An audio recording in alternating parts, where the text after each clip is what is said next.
الرحیم الحمد للہ رب العالمین والعاقبۃ للمتقین والجنۃ للمؤمنین والنار للملحدین والکافرین والمنافقین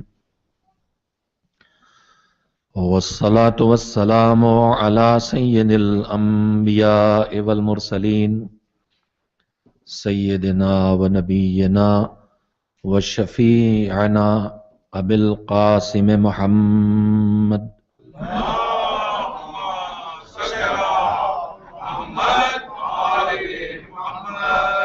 و آلہ الطیبین الطاہرین المعصومین المظلومین واللعنۃ الدائمۃ الباقیۃ علی اعدائہم اجمعین من الآن الى یوم الدین اما بعد فقد قال اللہ سبحانہ وتعالی فی کتابہ المبین وهو اصدق الصادقین وقولہ الحق بسم اللہ الرحمن الرحیم قل یا ایہا الناس انی رسول اللہ الیکم جمیعا الذی لہ ملک السماوات والارض لا الہ الا ہوا یحیی ویمیت فآمنوا باللہ ورسولہ النبی الامی الذی یؤمن باللہ وکلماتہ واتبعوہ لعلکم تہتدون۔ صلوات بھیجئے محمد و آل محمد۔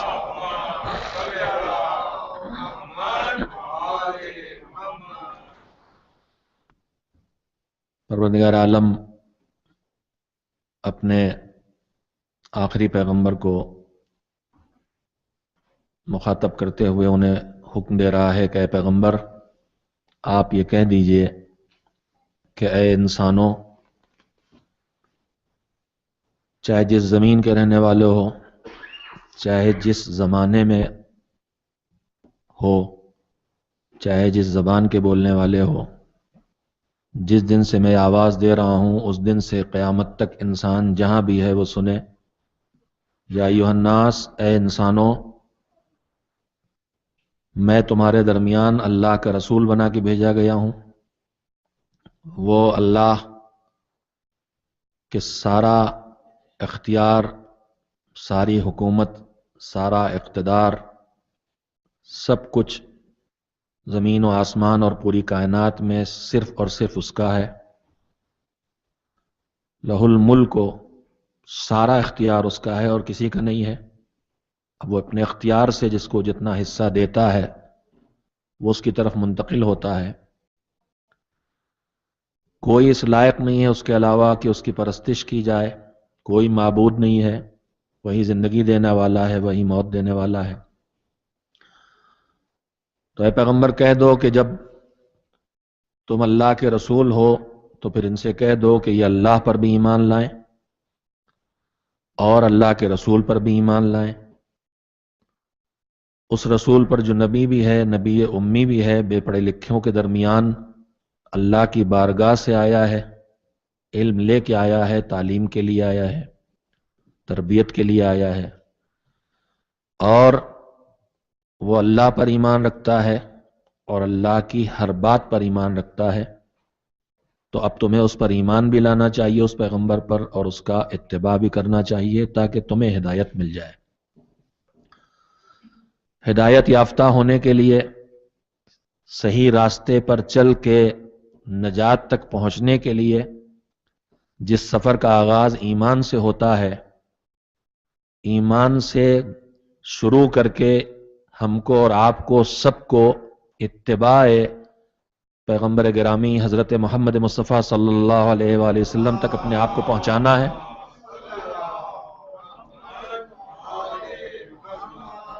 میں روز دو جملے عرض کرتا ہوں کہ وہ تو کرنا ہی ہے جو وہ کہیں، اور اس سے تو رکنا ہی ہے جس سے وہ روکیں، یہ تو ہے اطاعت۔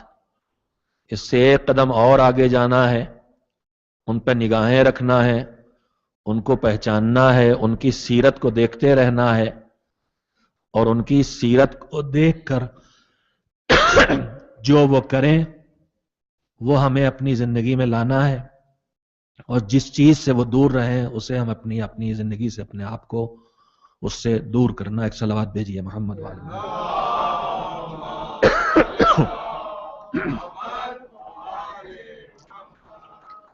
ایک اور صلوات بھیج دے محمد والے محمد علیہ السلام.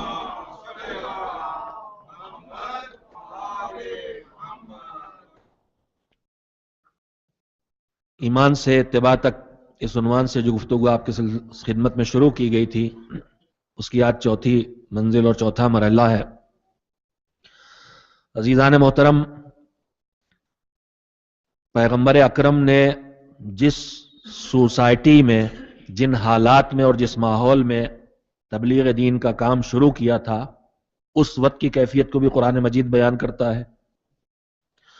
اور 23 سال کی مسلسل تبلیغ اور رسالت کے کارنامے کو انجام دینے کے بعد جہاں تک پہنچایا تھا پیغمبر نے اس سوسائٹی کو، قرآن مجید اس کو بھی بیان کرتا ہے. اسی 23 برس کی وہ زندگی ہے پیغمبر گرامی کی کہ جس میں ہمیں بھی ان تمام خرابیوں سے اگر اپنے آپ کو دور کرنے کی فکر ہے جو بعثت کے آغاز میں اس پیغمبر نے جس سوسائٹی میں کام شروع کیا تھا وہاں موجود تھی، اور اگر ہمیں بھی یہ فکر ہے کہ ہم ان تمام خوبیوں کو اپنے اندر پیدا کر لیں جو 23 سالہ تبلیغ پیغمبر کے بعد اس سوسائٹی میں پیدا ہوئی تھی، تو اس سلیقے زندگی کو ہمیں اپنے پیغمبر سے ہی سیکھنا ہوگا. میں اس سلسلے میں اس وقت کے جو ہمارے معاشرے اور ہماری سوسائٹی اور ہمارے سماج کے جو مسائل ہیں ان میں سے ایک بنیادی مسئلے کی طرف اشارہ کرتے ہوئے سیرت پیغمبر اور سیرت معصومین کے سہارے سے راہ حل رکھنا چاہتا ہوں. لیکن پہلے ذرا 2 لفظوں میں محسوس کر لیں کہ پیغمبر نے کار تبلیغ شروع کیا تو اللہ اس ماحول کو کن لفظوں میں یاد کرتا ہے، اور جب کار تبلیغ مکمل کیا ہے تو اس صورتحال کو قرآن کن لفظوں میں بیان کرتا ہے. کہاں سے شروع ہوئی یہ تبلیغ، پیغمبر نے کن حالات میں تبلیغ دین شروع کی ہے، اس کا بیان سورہ جمعہ کی انہی آیتوں میں ہے جن کی تلاوت آپ اکثر کیا کرتے ہیں اور جس کو سنا کرتے ہیں. بسم اللہ الرحمن الرحیم. هو الذی بعث فی الامین رسولا منہم یتلو علیہم آیاتہ ویزکیہم ویعلمہم الکتاب والحکمہ. وہی ہے تمہارا پروردگار جس نے اپنے پیغمبر کو بھیجا بے پڑھے لکھے عربوں کے درمیان، انہی میں سے ایک کو اپنا پیغمبر بنا کے بھیجا جس کی 3 ذمہ داریاں کل میں گفتگو کر چکا ہوں، کل یا پرسوں 3 ذمہ داریاں اس کے حوالے کی: آیات کی تلاوت، لوگوں کی کیریکٹر کی، کردار کی تربیت، ان کا تزکیہ نفس، اور ان کو کتاب و حکمت کی تعلیم. اس کے بعد اگلا جملہ کیا کہتا ہے قرآن؟ وَإِن كَانُوا مِن قَبْلُ لَفِي ضَلَالٍ مُبِينٍ. جن لوگوں کے درمیان پیغمبر یہ خدمت انجام دینے آئے ہیں یہ وہ لوگ ہیں جو پہلے سے کھلی ہوئی گمراہی میں پڑے تھے. تو وہ صورتحال جس میں پیغمبر مبعوث ہوئے ہیں قرآن اسے کہہ رہا ہے ضلال مبین، کھلی گمراہی. گمراہی کا حال آپ اندازہ لگا لیں آج کی اس بگڑی ہوئی، انتہائی بگڑی ہوئی دنیا میں. بہت بگڑا ہے ماحول. اس مصیبتوں میں سے ایک مصیبت عریانیت ہے. بدترین مصیبتوں میں اس سماج، اس معاشرے کی ایک عریانیت ہے. اس عریانیت کے نتیجے میں معاشرے میں، سوسائٹی میں جتنی خرابیاں پیدا ہوتی ہیں وہ آپ مجھ سے بہتر طور پہ واقف ہیں. بدکاری اور بدکاری کے نتیجے میں اس کے نقصانات، سوسائٹی کا بیلنس نہ رہ جانا، ان سب کا آغاز عریانیت سے ہوتا ہے. بدترین مصیبتوں میں سے ایک عریانیت ہے جس سے بے حساب مسائل اس سوسائٹی میں پیدا ہیں. میں اس پر اس وقت گفتگو کرنے حاضر نہیں ہوا ہوں، لیکن یہ عریانیت جو اس منزل پر ہے، انتہائی بے حیائی کی منزل پہ اس وقت صورتحال ہے. مگر جس دور میں پیغمبر نے